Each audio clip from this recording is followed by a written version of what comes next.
What's up, everybody? It is Rick Kamla. It is Steve Alexander, Hall of Famer, a.k.a. Dr. A. We are the Fantasy NBA today. How are you? This is part two of our two-part episode here on second-year players drafted in 2023. Their 8-cat per-game ranking, season of success, season of disappointment. We'll look ahead to next year as well. We'll also look at the Eastern Conference playoffs, and we will also have ATS goodies and prop bet goodies for you on Thursday night's slate. Bet Online, they are the best. They're awesome. They're our great sponsor, and they're the world's most trusted betting platform. Bet Online is your number one source for all your sports betting action. Baseball's in full swing. We are into the home stretch for the NBA. The NHL playoffs are cooking, and they have more ways for you to stay in the action with the latest odds, news, and scores, and even live in-game betting for you to monetize your vibes while the games are being played. With the largest selection of odds and everything from MLB, NHL, UFC, BetOnline remains the number one online source for all your sports wagering info. And in between games, head over to BetOnline Casino with all the top Vegas-style games, including poker and a live casino. BetOnline, the game starts here. We're excluding Chet Holmgren from this conversation because of the lost rookie year. He was not drafted in 2023, so we're focusing on guys drafted in 2023 and what they did here in year two. So, Doc, let's start with Ausar Thompson as we begin part two here. ADP of 139. Wow. Came out with a value of 145. Key stat for you. 22 minutes played per game. 22. All right. He went 10, 5, and 2 PRA. Yuck. 0.7 blocks, 1.7 steals, and he went from 18% on threes up to 22. Talk to me.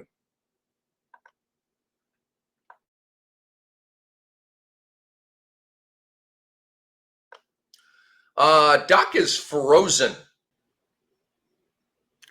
Well, for us there, expectations were obviously very high. After a disappointing rookie season, because expectations were really high that year too, the minutes and the playing time were kind of weird. And then we had the blood clot situation, and the minutes and the playing time were even weirder this season. His minutes actually dropped. He went down from 25 points a game to 25 minutes a game to 22.5 minutes a game. But yet the numbers mostly went up. He was down a little bit in rebounds, but the points were up. The assists were up. Steals were way up, dude. 1.1 to 1.7. That was exciting. Threes went up from 1.1 to 1.5. Dude's middle name, as you clarified yesterday, is Excellence. His brother is going to be a fantasy superstar. And I think Ausar is probably also going to do the same. He had a big game for Detroit in that last playoff game. And he's the building piece of the future. And I hope that all these serious and annoying health problems are behind him, and he can play 30 minutes a game next year. And we can just kind of let him rip and watch him do his thing, because, there's so much upside here. I just think based on how the first two seasons have gone, the limited games, the blood clot, serious injury, you just have to be careful not to reach too far for us there. Let me see if I can find, I got it right here. THJ, my bad, is a free agent. Malik Beasley is a free agent. I don't believe there will be a huge market for THJ. I do believe there will be a huge market for Malik. Both of them might not return. That would be good news for Ausar Thompson, because he's in a crunch with them on the wing. Oh, by the way, Jaden Ivey's going to be back next year. Pardon me, for Detroit. So you got all that going on. All right. The season was a disappointment. And I'm not mad at the young fella. I love him. Okay. But 22 minutes a game. And the stat line was like, 1.7 steals is about the only redeeming thing on that stat line. All right. But it's the blood clotting. It's the 22 minutes. That's where the disappointment comes in. I love this young dude. If you're in a dynasty league, hold on to him. I think the best is yet to come. What do I expect from him next season? I expect quite a bit more. I don't know if we're going to get the amen pop that we had this year for Ausar next year. I would probably bet against that, but the numbers have to go up. The playing time has to go up. And so I do think he will be better and be more valuable for you next year. Let's move on, Doc, as we evaluate second-year players and what they did this year and what they're going to do next year. Scoot Henderson is next up here, ADP of 132. Came out with an 8-cat per game ranking of 162. So that's a minus 30. Key stat, 10 starts, 10. He played 27 minutes, Doc, and dropped from 14 points to 13 and dropped from 5.4 assists down to 5.1. Success, disappointment. Take me to next year for Scoot Henderson. Well, I mean, it's failure, right? Yeah, you started 32 games as a rookie and you start 10 the following year. The numbers were down. He scored 14 last year. He's at 12.7 this year. I don't really fully understand what happened. Because he wasn't hurt for most of the season. He played most of the season, but the minutes drop, the scoring drop, and he shot it better this year. He shot at 42 as opposed to 38. So I don't really have a lot of answers here. Scoot Henderson was one of my guys. He plays in Portland, which I feel is a little bit of a island for misfit toys. You don't see them on TV unless you really seek them out. They have all these guys, veterans like Anthony Simons and DeAndre Ayton and Jeremy Grant, all these guys that take up all these minutes from kids, but they have all these kids that need to play. They played above their head for half the year, so it looked like they were even trying to go for the play-in at one point, but Portland is kind of like Utah to me. I just don't really want to mess with it next year because I feel like all you get from those two places is headaches as a fantasy manager. So I'm not saying I'm not going to take a look at Scoot Henderson again next year. There's got to be a reason there was so much hype about him coming into his NBA career. At some point, I feel like he's going to somewhat live up to that, but it's been a rough ride so far. Yeah, the hype about Scoot, I mean, he's obviously a killer player. He's a dog, super athletic. He's explosive. He's maybe like a tier down from like the John Walls, the Russell Westbrooks, the Derrick Roses, just the incredible athletes. Probably not quite at that level, but he's probably on the next tier. I'm not saying about like overall, I'm just saying athletically, he's a freak. To me, the hype was legit, Doc. He just landed in a terrible spot. And it looked like a great spot because there was all the back and forth about you got to trade Dame, you draft Scoot, Scoot's going to be the guy, and it's never happened. And I'm not sure it's going to happen now. If you, in my opinion, so about this season was a disappointment for Scoot, for sure. Doc expected an ascent. I expected an ascent.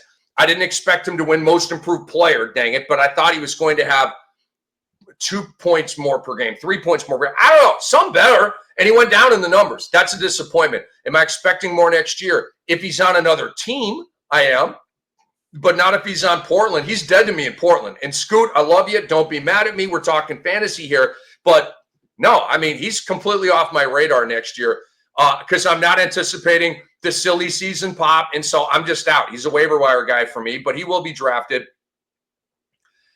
And so, yeah, I don't know what else to say on that. It's all roll, but he's out for me because of the arrangement there in Portland. All right, let's move on to Gradey Dick here, Doc. ADP of 140th, and he came out with a ranking of 177, 8-cat per game. I love 8-cat, by the way, Andre. Way to go. No turnovers. Let's go.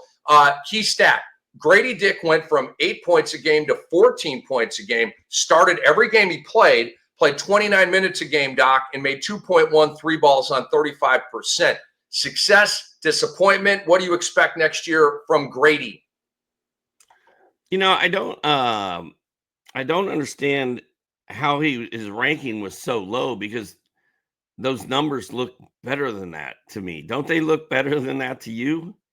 I think it's the no boards, no assists, no blocks, no steals well, thing. yeah, maybe that has something to do with it. That's the Duncan Robinson stat line that he's putting up out there. The Corey Kispert stat line that he's putting up out there. Well, I'm going to call it a win because it provided a half hour of entertainment for me and Brewski crying like little girls when Mark Camaro was a guest and kept saying, listen, come on, guys, be serious. I'm trying to have a serious conversation about Dick. And Brew and I just couldn't handle it.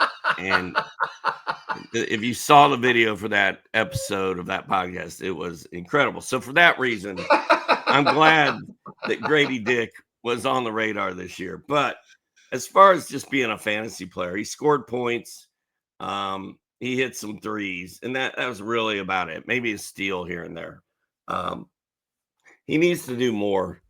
He's just not well-rounded enough. But if you're in a points league, I think Gradey Dick came through for you last year. But in a category league or roto league, he just doesn't do enough to really move the needle.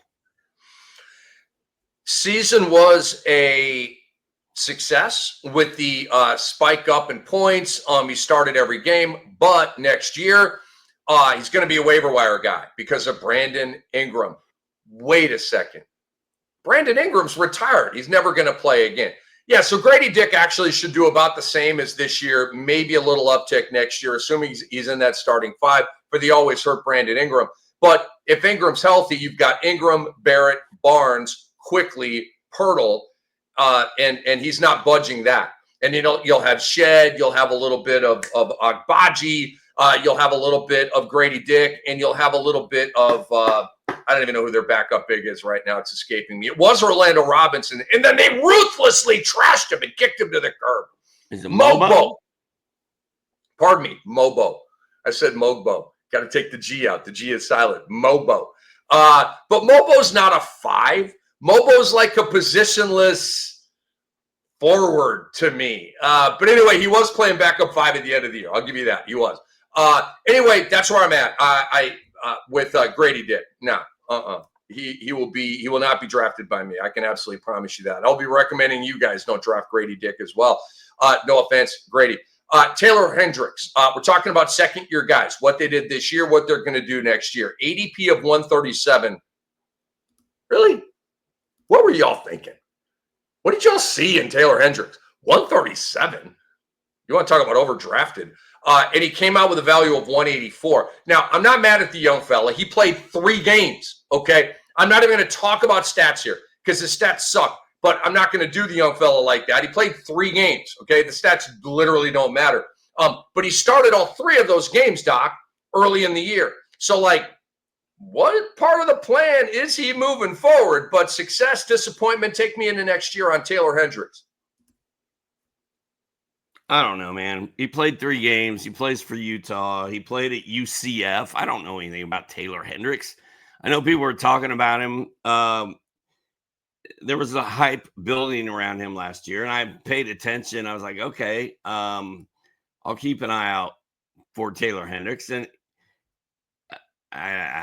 yeah, and he had some decent games in the preseason, but I don't know, man. He plays in Utah. Rick, I'm going to let you handle this. I'm going to let you handle this one. Season, a major disappointment. He blew a tire, had a major injury. Taylor Hendricks next year, I don't damn know. What are they going to do with John Collins? Is Lowry Markkanen going to ask out? Are they going to get Cooper Flagg in the draft? Please, basketball gods, no. Do not let Danny, do not reward this tank with Cooper Flagg. Please, don't do it, okay? They're looking down at me. We make the decisions, Kamla. You don't make the decisions. Can I have input? No. Okay, cool. We'll get back to our show. It's Rick Kamla. It's Hall of Famer Steve Alexander, a.k.a. Dr. A. We are the Fantasy NBA today. By the way, that was not Shaq. That was the Fantasy Gods above. Did I do a good imitation? Have you ever listened to a fantasy god talk, a basketball god talk? Like, who knows? Maybe I nailed it. All right, Anthony Black, Doc. Here's a guy you can sink your teeth into. ADP, undrafted. Came out with a ranking of 213, 8 cat per game. Key stat for you. Anthony Black went from 4 points to 9 points, but both percentages dropped significantly. He ended up with 1.1 steals, which was really the only redeemable statistic he had, and he played 24 minutes a game. Was the season a success, a disappointment, and what about next year for Anthony Black? His free throw percentage actually took a huge jump. It was his 3-point shooting and his field goal shooting that both took a dive. There was a point in time this season when Anthony Black was useful and helpful to fantasy managers because Cole Anthony was hurt and Corey Joseph was not yet a primetime player for the Magic. But then they rolled with Corey Joseph. Cole Anthony was kind of lingering around, and Anthony Black was disappearing. I can't with Orlando's rotation, man. Make some moves and let Anthony Black or Cole Anthony have the keys to this team. It doesn't make sense that Corey Joseph is starting a point guard for them, and it hurt the team. It hurt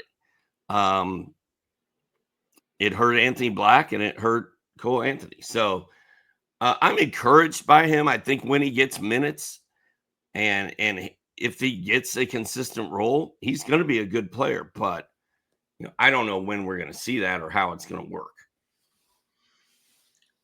Do you want to uproot Paulo and Franz so we get the ascension of Anthony Black? Is that what you're clamoring for here? No, I just want one point guard to play 30 minutes instead of 3 playing 20. Jalen Suggs is oft injured, but he plays 30-plus minutes as the point guard of the Magic. Are you not a Suggs guy? You want them to get him out and Anthony Black to take over? Out of sight, out of mind, man. I forgot about Suggs. Suggs was gone a long time ago. But so you're right. So now they have 4 guys that can play that position. That's great. That really helps. Joseph's got to be a free agent. There's no way Corey Joseph is back next year. I don't have my spreadsheet thing is on another sport right now. I don't have it on the NBA. Is it on Dynasty NFL, Rick? It is actually. I'm in the middle of a dynasty draft right now. It is. I'm killing it, by the way. I got Cam Ward. I got Emeka Egbuka. I got Jadon Blue early in the 3rd round. Let's go. Rick, when is your off season? There is no off season, Doc. Is it like that All-Star break Tuesday or Friday to Sunday when there's nothing going on in sports? Is that your break? Yeah, maybe. Yeah.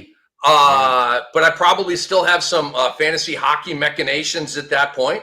Because I don't know if I can't remember if the NHL and the NBA have their All-Star games during the same week. I know they're maybe a week apart, but I play about 2 hockey leagues a year. So yeah, that would be what I would consider maybe some time off.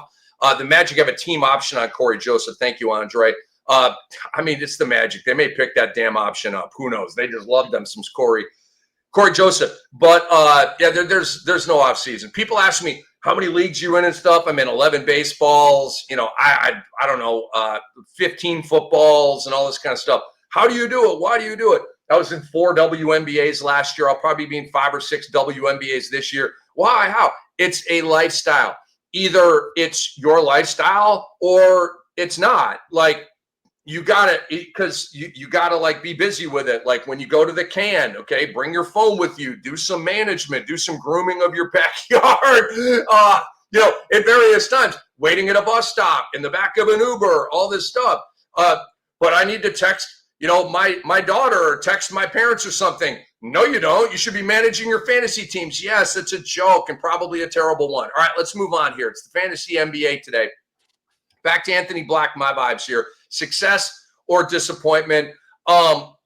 Success, I would say, you got more playing time. I'm not crazy about what you did with the playing time, but, you were part of the defensive fabric of the Magic. He's a really good defensive player. and they were an elite, I think, number 2 or number 3 defensively this year. And he was a part of that, okay? So went from like really not playing at all. He played half the game this year, 24 minutes. I think that's all a success. Do I expect more from him next year? Kinda, not really. Like we may see some marginal upticks, but Kentavious Caldwell-Pope's going to be at the 2. Suggs is going to be at the 1. Black is going to be a backup. And that's it. So no, I don't expect a whole lot more next year. Mouhamed Gueye, Doc, as we talk about second-year players, guys drafted in 2023, he had an ADP of undrafted, came out with a ranking of 252, 8 cat per game. Key stat: he went 6-4-1-1-1 in the blocks and steals. The threes were kind of irrelevant. 16 minutes per game, played 33, started 28. Success or disappointment, and what do you expect from Mouhamed Gueye next year on your Kakas? Nothing. This is not success. This is not disappointment. This is not failure. This is just 33 games, 28 starts, 16 minutes a game. I mean, it's irrelevant. He was player number 252. He was barely relevant in our 30-team league. Actually, all the guys we're going to talk about from here on out are ranked really low. So these are deep league guys we're talking about. Unlike some of the guys we're going to talk about in a minute, I don't really see a window for Gueye to be a guy that we're drafting in fantasy drafts next year or even the year after. But Jalen Johnson's return is going to make him completely irrelevant in fantasy because he really entered the starting 5 for Jalen Johnson and barely played. I mean, it's 16 minutes, 19 minutes, 15 minutes.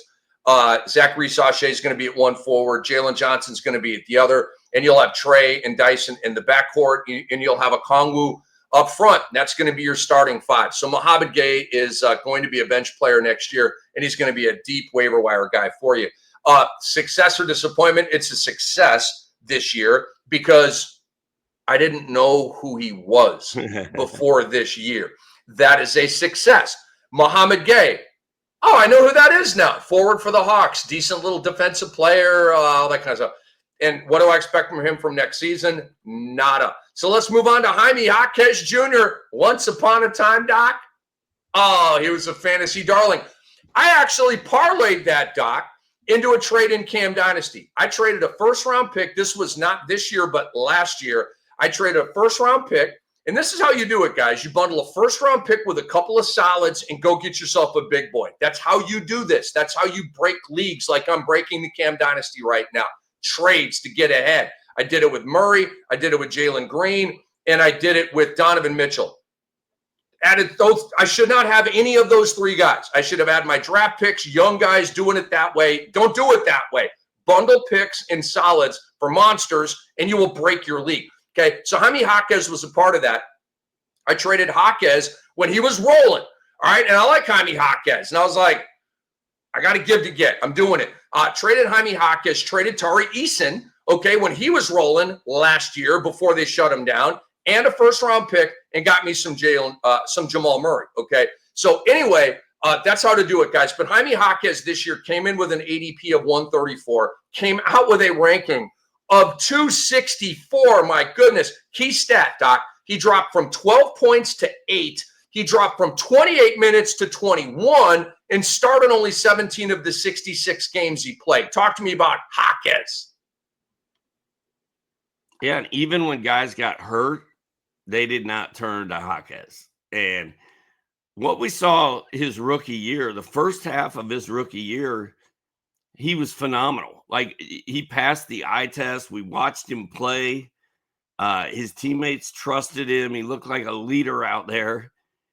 And then it all kind of fizzled the second half of last year. And then this year, it's like they didn't even want to play him. They didn't care that he was there.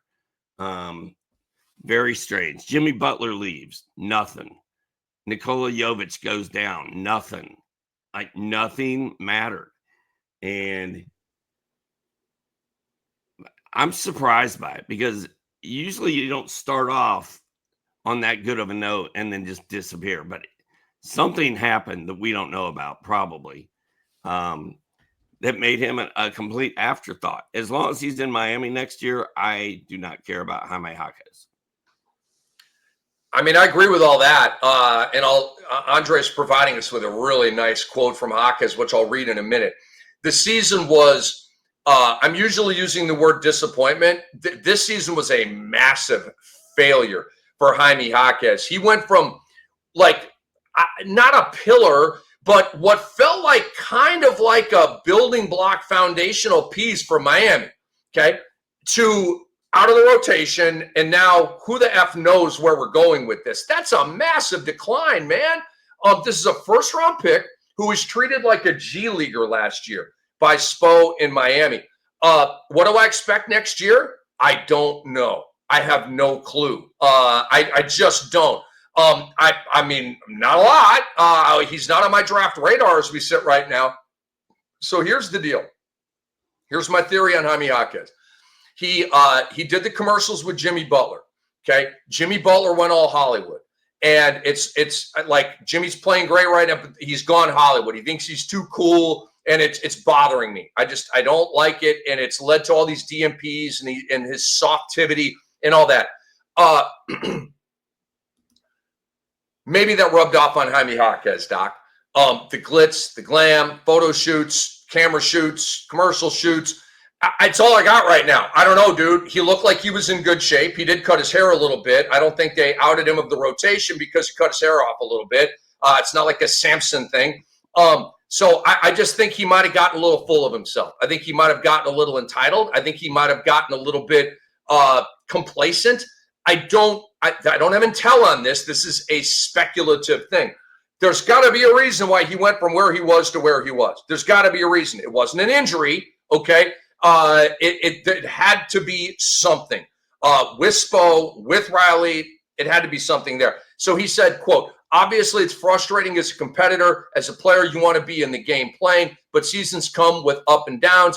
Jaquez said and continued, I think more than anything, you take it as a learning experience. It will help you grow as a player and as a person to go through adversity like this.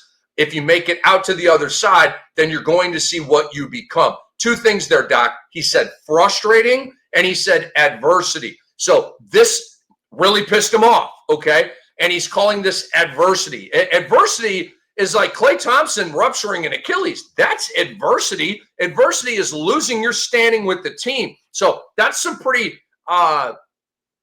honest stuff right there from Jaquez. I think Jaquez has got to get back to chopping wood, Doc. Live in the gym, prove to Spo, get rocked up and like body fat down to like crazy low levels. And I think Jaquez has got to do that this offseason. I think he's got to win Spo and Riley back. I mean, that would be good. I mean, Riley and Spo are mad at every player on that team that played in that series that we just had to watch. So get in the gym, make everybody happy with your work ethic and see what happens next year. He is Hall of Famer Steve Alexander. I'm Rick Kamla. We are the Fantasy NBA today. Guys, let's move on here. More second-round players to talk about. Tristan Vukcevic. I got to be honest, Doc. I thought he was a rookie. I thought Vuk was a rookie. I did. And then, we're doing the show like, oh, he's a second-year player. I just, we can laugh about stuff like this, right? We don't know everything. Tristan Vukcevic, ADP undrafted, came out 270, 8 cat per game. Key stat, he averaged, this is what's crazy, okay? I look and I'm like, oh, second-year player. Okay, all right, didn't know that. But, Doc, he played 15 minutes a game as a rookie. He played 15 minutes a game as a second-year player.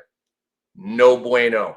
He had the exact same numbers. I don't know if you have Basketball Reference up and you've got the career log up here where you see both seasons one above the other.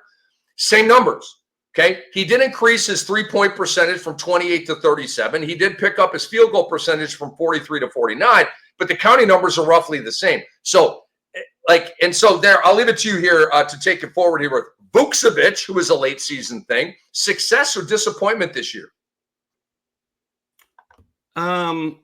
After the All-Star break, success. Before the All-Star break, failure. And there were zero expectations for Vukes. So, but after the All-Star break, he played in 21 games, got 19 minutes a game. and averaged 12 points, 5 boards, and a block, and 1.4 threes. Like, I'm okay with that. He served a purpose. He was also a silly season hero. He scored like in the 20s 3 times in the last 5 games or something. And then pre-All-Star, he's played 14 games, 8 minutes a game, 5 points, 2 boards. So there was nothing until after the All-Star break when he sort of came out of it. And, you're like, yeah, I didn't know. I thought he was a rookie. Right? I play a lot of trivia, like bar trivia, and they'll be like, okay, our next category is NBA basketball. And everybody at the table turns and looks at me and they're like, oh, we got this. No worries here. And then some trivia hosts do not have the general knowledge trivia theme. They just try to trick people. They'll be like, who was the 6th pick in the 2021 draft? And I'm like, well, I'm screwed. I have no idea.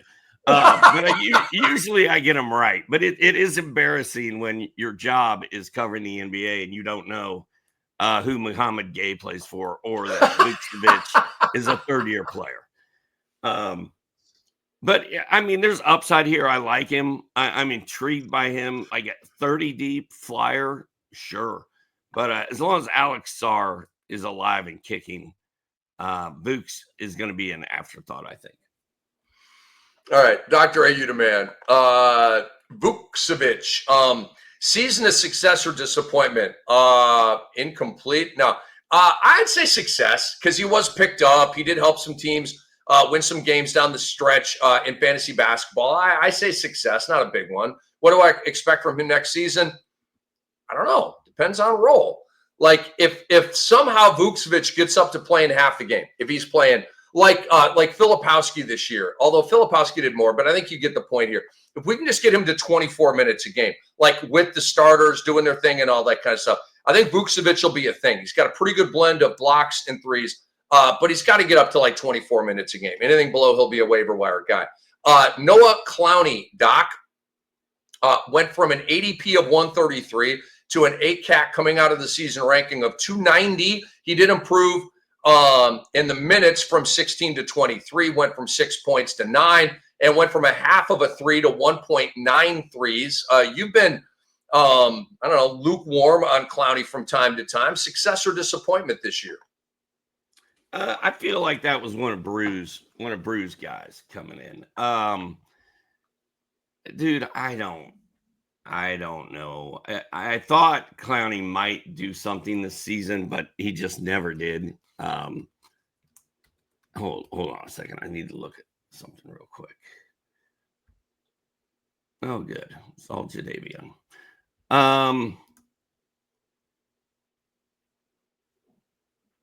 I'm just dropping the ball right here, brother. I am speechless over Noah Clowney. I thought he would be good. I thought he would at least come. I heard you say Jadavion. Like did he pop up as you were doing a search or something? Yeah, Jadavion, the defensive end. Trying to pull up Noah Clowney's stat line, and all I get is Jadavion Clowney everywhere. They are not related, by the way. They are not family. But Noah, he's a big dude. I thought he'd get some rebounds. Playing for a pretty crappy team that didn't do a lot. You thought there would be some opportunities for him there, and it just never really happened. So, huge disappointment. I don't understand why he was being drafted that high. Somebody was high. Somebody was high on Clowney coming into the season. It was not me. It was not me. And Andre says it wasn't Brewski either. So I don't know who it was, but I remember somebody chattering about him, and it could even been last year for guys I was working with at RotoWire. I don't know. But there are people who were high on Clowney, and he just didn't do anything. I mean, ADP of 133. That means you're like a late round pick. Yikes. I wasn't feeling that. The success was a disappointment. And the minutes went up, the points went up, the threes went up, but he didn't pop like people thought. Again, ADP of 133, end season value of 290. There's not a success in there for me. I don't expect really much of anything from Noah Clowney next year, nor Jalen Wilson, nor Trendon Watford, nor the most boring team in the NBA, the Brooklyn Nets. Okay. They're so boring. That's the really disturbing thing about Clowney not doing anything. He's playing for such a bad team. Like you would think at some point during the season he would have gone on a 5 or 6 game tear and done something, but I don't remember it ever happening. So that's kind of hopeless to me. Jadeveon Clowney did more in the NBA last year than Noah Clowney did. Julian Strawther is up next, Doc. We're evaluating second-year players from the fantasy perspective. Julian Strawther up next. ADP of 142. Again, way overdrafted. Came out with a value of 313. Yuck. And that's 8 cap per game. Key stat, he went up from 10 minutes to 21, up from 4 points to 9, up from 30 to 35% on threes, and he got up to 1.4 threes per game. Success or disappointment for Strawther? Oh, it's huge disappointment. I remember there were people in the Strawther camp. There were people in the Jalen Pickett camp. And what really happened is Christian Braun took over at shooting guard for this team. So Strawther and Jalen Pickett, neither one of them, they're just role players off the bench and playing a very small role. Although at times Strawther had, he had a few good games. He made more noise than Noah Clowney did. But Christian Braun really stepped into his own this year. He's kind of a beast. I love Christian Braun. So that ruined Strawther and Pickett. And I don't think we need to worry about jumping on Julian Strawther next year. Andre points out that they needed his shooting, but he lost confidence between injuries and the coaching staff not trusting him. So they certainly trust Christian Braun. Yeah, I mean, he's caught up in the soup. Russell Westbrook, Peyton Watson coming off the bench. And then you've obviously got the main starter. So how do you budge in there? It's hard. Basically, when Malone played him and he would catch a heater, he would play. And when Malone would play him and he'd miss his first 3 shots, then he wouldn't. And I don't see consistent playing time for him next year. I think Strawther's going to get caught up in the wash again. If Russell Westbrook leaves somehow, some way, I think Julian Strawther might have a little upside going into next year, but it won't be exciting upside. It won't be tantalizing at all. The season to me was a disappointment despite the upticks. He did not pop. He did not become like a major guy in the rotation. So to me, that's all disappointing. Jarace Walker of the Indiana Pacers, very, very talented, but buried player. Had an ADP of undrafted, came out with a ranking of 316. Key stat, he shot, Doc, 40% on threes in both of his first 2 seasons. Did you know that? Last year played 75 games, started 5, played 16 minutes. Disappointment or success? Free Jarace Walker. It's disappointing just because he's buried in that Indy forward rotation. There's Neesmith, there's Siakam, there's Toppin, there's Nembhard, there's Mathurin, there's Thomas Bryant. There's so many guys.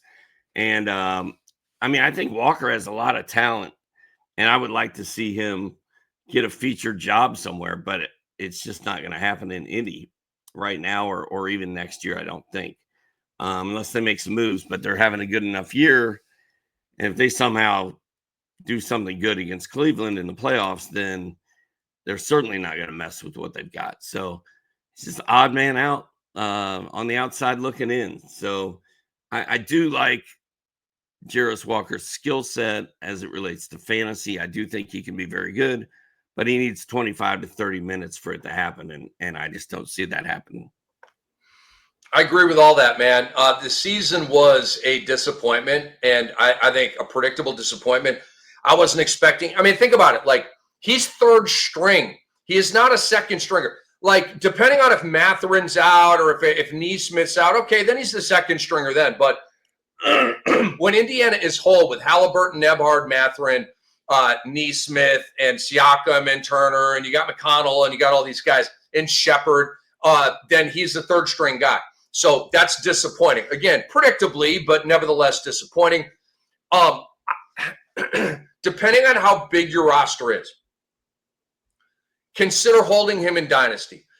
And also consider sending him to waivers in Dynasty, okay? Because in the Cam Dynasty, we start 8 and we have 7 bench spots, okay? You need your bench spots to fill holes on a Monday, a Tuesday, a Thursday, a Sunday, okay? For the numbers game, for the volume game. So do you want Jarace Walker all season, and then on that Tuesday night, or Thursday night, I'm down a little bit. I need kind of a game from Jarace, and he goes out there and plays 8 minutes and gives you 2 points and 1 rebound. Do you want to rock with that? Do you want to hang in there with that? I wouldn't. I'm a win now guy. I would, again, this offseason, I'm bundling Jarace Walker. There's got to be a manager or 2 or 3 in your league that is on the slow ride developmental, take all young guys tip. Offer, you're not going to get a lot. Try to get something, bundle. But I'd be looking to move him. He is buried in Indiana. Me and Doc love Obi Toppin. Obi Toppin's freaking buried in Indiana, okay? Cam Whitmore's next up, Doc. ADP of 142. Came out with a ranking of 316. Ime Udoka, love you, but that's your fault. Key stat here for Cam Whitmore. In 3 starts, Doc, he went 25, 8, and 2. Season a disappointment or failure, or disappointment or success. Dude, I love these last 3 because they're all your guys. Like, Cam Whitmore is your guy, and you cannot deny that. Like, you love Cam. Trayce Jackson-Davis was your guy. Steve Kerr is the reason Steve Kerr is on your list. And then GG Jackson, you've seen it. You've been watching him shoot. He's got a wetter. You love GG. So I'm excited about this. I'm going to let you handle the bulk of this. Cam Whitmore, simply there's nowhere for him to play on such a talented young Houston team. He just got squeezed, and he's going to get squeezed because Tari Eason and Ausar Thompson are complete studs. Jalen Green's not going anywhere. And even if we get Fred VanVleet out of the way, it just clears up more time for other guys. So I do like Cam. I'm also like, Cam is a good guy to pick up when the going is right, but it just hardly was ever right for him this year. Andre, who is in the Cam Dynasty now, he's taking over Doc's team, says, give me all the Jarace I can get in Cam Dynasty. He says, I can relieve you of having Jarace taking space on your roster. Oh, trust me, Andre, he's not taking up space on my roster. All my guys are bad to the bone. I don't mess around with projects. There are no projects on my team in the Cam Dynasty. It's all heavy hitters, man. Come and get it. Come get you some Cam. Come get you some Cam in the Cam Dynasty. I love it. I love that Andre's in this league, man. I hate that you're not in it, Doc, but I respect your opinion, and I love you. You're my brother. But I'm happy that Andre's going to be in the league. All right, Cam Whitmore. He's my guy. Was this success or disappointment? It was a disappointment. I mean, because, Doc, there were points like late in the year, I don't know, like the last 30 games, 35 games, where guys would be out and stuff, and like Cam Whitmore still wouldn't play. Like, and Ime went with a super tight rotation, and I love me some Ime Udoka. But I didn't like how he played Cam Whitmore this year. I didn't. But I love Cam Whitmore. He would be a guy, like, I think he's Cam Thomas, and we just don't know it yet. He does a lot of Cam Thomas stuff for me. The guy's a liquid scorer. And I think he'd be one of the best scorers in the league if he was unleashed. But I don't know if he's ever going to be unleashed. Trayce Jackson-Davis. I wonder if Ime Udoka doesn't like the way Cam plays D. And he's like, I don't have, because his guys all play D. And so Cam Whitmore, he doesn't make others better. Cam Whitmore, that's why I say Cam Thomas. Cam Whitmore's out there for one reason, Doc. Boom! He wants to throw it down your mouth, okay? Or hit you with a killer step back 3. Like, Cam Whitmore is a bucket getter. He's a bucket. That's who he is. He's not going to play defense. He's not going to dime. He's going to board a little bit. He's going to block some shots because he's athletic, but he is who he is. He is a misfit for what Ime Udoka wants. Ime needs two-way guys. They're going to trade Cam Whitmore. But anyway, I love Cam Whitmore, and I think if he can get to the right spot, like, for example, they trade Kevin Durant to Houston, Cam Whitmore goes to Phoenix. Green lights! Green lights! Green light! Green light. Oh, I will be tweeting. I will be going crazy. I don't want Houston to make that trade. But if they do, I'm not in charge of the team. But if they do, and Cam Whitmore goes to Phoenix, oh, baby, it's on and popping. All right, so Trayce Jackson-Davis here, Doc. ADP of 126, and I think that was legit. Not mad at that ADP. Came out with a ranking of 346. Key stat, played 62 games, which shocked me. Started 37 games, which shocked me. And played 15 minutes, which did not shock me. Success or disappointment, Doc? Hugely disappointing. He went to Indiana. I like Trayce.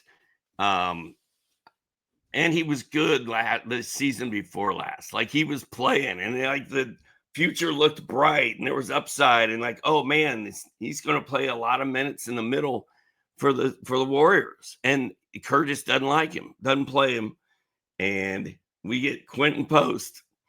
We got the Quentin Post show and the Kevon Looney show, and TJD's just a forgotten man. So, as long as Steve Kerr is in Golden State, I'm going to have trouble ever going back to TJD again. I really hope they find a way to trade TJD this summer because, I mean, obviously the season was a massive disappointment, a failure. And I don't know if it was so much of Trayce Jackson-Davis not doing stuff or Quentin Post just being more of a guy that fits what Steve Kerr wants to do. Because Quentin Post is finesse, he is skill, he is shooting, and Trayce Jackson-Davis is not that. He's a hard hat big. He's a dunker, a lob threat, a shot blocker, a double-double rebound type, and they're two totally different guys. So I think stylistically, TJD just isn't what Steve Kerr wants. And I got to give Quentin Post credit. The kid can shoot the ball, man. He has a wetter for a big. You say he has a wetter. You're ready to say that already? Watch the games, guys. It's about how the ball comes off his hand. It pours off of his hand. He has great shooting ability. All right, and I don't know where this is going to go, but for Trayce Jackson-Davis, he's third string right now. He's gone and forgotten. GG Jackson, ADP of 140, came out with a ranking of 410. He dropped from 14 points a game down to 7, played 29 games, played 16 minutes a game, Doc. Success or disappointment? The disappointment after last year when everybody on that team was hurt and we got a glimpse of GG Jackson and what he could be. He stuck behind Desmond Bane, who was healthy this year. He stuck behind Santi Aldama and Vince Williams and Luke Kennard. And there's so many guys in front of him that he just never really got a chance to play. And I think as long as he stays in Memphis, that's going to be the case. He could use a change of scenery. Totally agree, dude. The season was a massive disappointment, and he came in hurt, missed a ton of games, and never got into the rotation. I'm potentially expecting more from him next year, depending on what Memphis does. How many moves do they make? Do they decide to feature him? Because this year they didn't. He fell out of the rotation. It was Aldama. It was Brandon Clark before he got hurt. And, Luke Kennard, Scottie Pippen Jr., you just had John Concar was out there. And again, Andre's probably going to correct me on the pronunciation of Chankar. Look at Andre's note. Is it already out there? No, he's talking about the big three in Brooklyn. Future Nets big three: Cam Thomas, Cam Whitmore, and GG Jackson. I'm not mad at you. They would actually make the Nets less boring. All right, Doc, let's be quick about this because we got ATS to go. We got prop bets to go as well. But let's take a little spin around the East and kind of do a rapid fire thing here. Knicks in Detroit is the only series still going here, Doc. Indy finished off Milwaukee. I want to get to that game in a minute. And then Boston finished out Orlando and Cleveland swept Miami. So the one season that's going, talk to me about New York and Detroit heading into Game 6 Thursday night at Detroit. It's the best series, one of the best series in the entire playoffs, right? Like, it's just fun. And Detroit is trying to be the little team that could, and they're doing a pretty good job of that right now. New York's up 3-2, but we're back in Detroit on May 1st, which is Wednesday night. So Ausar had a big game last time. I think he scored 22. Your boy Cade Cunningham is awesome. The Knicks are good enough to win it all, but they got to keep all 6 of their guys fully loaded and fully healthy for them to keep winning, because they just don't have a bench whatsoever. But I'm intrigued by that series, man. It's been really fun to watch, and I think everybody is sort of rooting a little bit for the underdog. Like, come on, Pistons, do this. But I want the Knicks to win. I love you, but I disagree. The Knicks are not a championship contender. They are a championship pretender. They are not built to go all the way to June. They're just not. They're just not. I mean, is there a starting 5 built to? Yeah, it is. And then you hit me with McBride and Campaign and Achua. Mitchell Robinson did have a beastly game off the bench in Game 5. I will give him credit. He was out there flexing and stuff. I love seeing Mitchell Robinson out there flexing on dudes. That was awesome. I like that swaggy stuff, as long as it doesn't go too far. But I like a little bit of it. Anyway, I love me some Brunson and all that kind of stuff. This team is not built to beat OKC or Cleveland or Boston. They're just not. And Doc, just lastly here, because I like everything you said. And I love what Detroit is doing here. Detroit has won 2 games at Madison Square Garden as a playoff team, as a team that has never been in the playoffs before with this group. Yet they have 2 wins at Madison Square Garden. To me, that's a major indictment of the New York Knicks. I understand losing 1 game to the other side at home. 2? That's a sign of weakness to me. And I know. New York won the 2 games in Detroit. You got to handle your business at home. And they have not, they have far from done that. And they won Game 1 against Detroit, Doc, but that was Cade Cunningham in the first half and Jalen Duren foul trouble, and Detroit didn't damn know what the hell they were doing in that game, okay? And since they've won 2 in a row on New York's court. Talk to me about Indiana and Milwaukee, Doc, just quickly here, and about the Halliburton thing with his dad coming on the court and taunting Giannis. I mean, that was quite the dramatic scene, dude. But Indiana moving on the late, not buzzer beater, but game winner late by Hallie. Well, and let's not forget that the Pacers looked like they were going to lose that game about 5 different times throughout that game. They were down big in the first half. They were down big in overtime. They went on some runs and got back into it, but there were just times I just thought there's no way they can pull this off, but they did. And then, Giannis and the Pacers had to be separated at the end of the game. Halliburton's dad got involved. That was wild. And man, the Pacers kind of own Milwaukee right now. And what does this mean for Giannis's future? Like, I'm afraid the ship has sailed in Milwaukee. They got their chip. They're just not very good. So I would not be surprised if Giannis ends up somewhere else. But the Pacers are going to play the Cleveland Cavaliers now, and I'm predicting this one goes 7. Indiana, to me, is not in the same league as Cleveland. I'm going to say that right now. They are not. They're cranking Milwaukee. Milwaukee is a dying, rotting carcass of roadkill on the side of the road. This is not impressing me at all. Matter of fact, the fact that Indiana didn't drill Milwaukee yesterday, A, cost me money, and B, Doc, is just unacceptable. They should have cranked them by 15 last night, going away. Should have been a laugher. You didn't handle your business. You got, frankly, lucky that you're not going back to Milwaukee for a Game 6. Just lastly on the Halliburton and Giannis thing, we all lose our minds from time to time, right? So I'm not going to bang on Halliburton's dad. He made a mistake. You shouldn't do that. It was dumb, all that kind of stuff. And hopefully he learns from it and acts more, humbly, I guess, moving forward. I love what Giannis said about it, about his background and the upcoming and how fathers should act. And I put it out at Rick Kamla Sports. I retweeted it. It's like 3.5 minutes of brilliance from Giannis. Please listen to that. And I love that Halliburton threw his dad under the bus. Now, he did it delicately and gently, but he didn't co-sign his dad. My dad gonna do what my dad gonna, all this kind of, no, he said, I wasn't a fan of what my dad did or whatever, and I'm paraphrasing what he did. So I like that. He didn't clobber his dad, but he said that he talked to his dad and explained to his dad that ain't it. That's not how we're doing this. Love that, Hallie. Love that. Halliburton's one of the best dudes in the NBA, man. And by the way, big shout out to his dad and mom for bringing him up into the young stud, great guy that he is. Okay, Dad deserves a lot of credit for that. But Dad lost his mind a little bit at the end of that game, and I think he'll reel it in, and everything will be fine. All right, Doc, ATS for Thursday night. Hit me.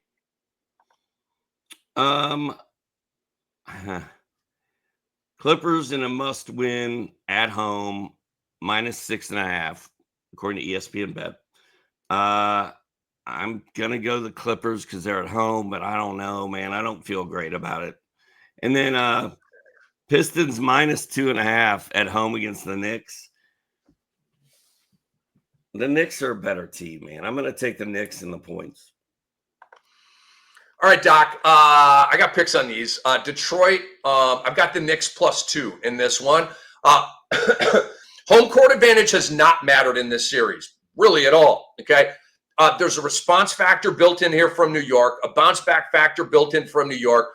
New York is a bunch of clutch dogs. The road ain't nothing to them, okay? They just won 2 games in Detroit. They ain't tripping, okay? And by the way, Detroit, love what they got going on, Little Caesars stuff. That's not like, oh my God, they're going to the Little Caesars. It's going to be so crazy. It's not, okay? Cat played his best ball of the series in the 2 games in Detroit, so I got the Knicks. I will take the 2 points with NYK. And I'm taking the 7 points with Denver, Doc. I will take the 7 points in a super close series with all of these wild comebacks and wild events. I'll go ahead and take the points, okay? And they might lose. But if they lose by 3, bullseye, right? Denver has championship DNA. This is a closeout game. They can smell it. They're 1 game away from advancing. Oh, and you do have the James Harden choke factor that is going to rear its ugly head again. So I'll take Denver +7. Any props you like, Doc? I do not have any. It's too early for me to find props for tomorrow. It would take me hours. All right, so I got a couple of props here. I looked up Jokic on the nights are kind of weird here, but when it first came out, it was 24.5. I'm like, ooh, and then it shot up to 27.5. I'm not making this up, okay? So I'm out. That's overpriced. I do think he'll probably go over 27 because he's coming off a 13-point game. There's going to be a big spike up. Does it get him all the way close to 30 points? We'll see. Jamal Murray, I was on him, and I still am. I'm still out on Jamal Murray. It was 17.5. It got priced up all the way to 19.5. And even after an act of God game, I'm not worried. He's going to come back down from 43, but could he still be in the 20s? Hell yeah, he could. And we know how much better he is in the postseason than the regular season. So that's not one of those, Reece Sachet shoots up for 35 and you automatically bet against him in the next game. This is a different deal. I like Brunson's over Doc at 28.5. 30+ in the first 4, sucked in game 5 by his standards. And coming out of wreckage, I like the bounce back factor there. Tobias Harris over 15.5. In the series, he's gone 25, 15, 5, 18, 17. He's been over the number in 3 of 5 and right at it in that other game. Getting into it with Cat, he's very locked in. Malik Beasley over 12.5. He's gone 20, 9, 12, 13, 10. Shooting has been very poor since that game 1. He's super due for an eruption at home. A lot of momentum going into this game. I like Malik Beasley over 12.5, and I like Josh Hart over 10.5. He's been basically living over this number, going 13, 10, 6, 14, and 5. So those are my props, little Ricky props for you right there. And Doc, a couple of messages before we let the people go here. Go to sportsethos.com. Check out our work. It's phenomenal. MLB, NBA, and NFL. Also, guys, we want you to hit up Andre and get into our leagues, Fantasy WNBA.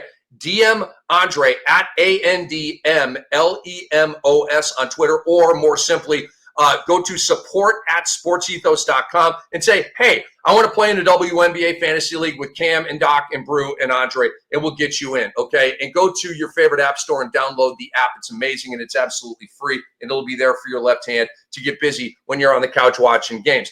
For Dr. A, for Andre Lemouche, I am Rick Kamla. We love you guys. We appreciate you being with us in the offseason, getting smarter about fantasy ball, and just talking ball with your boys, Cam and Doc. This episode right here has been brought to you by Bet Online. Good luck, everybody.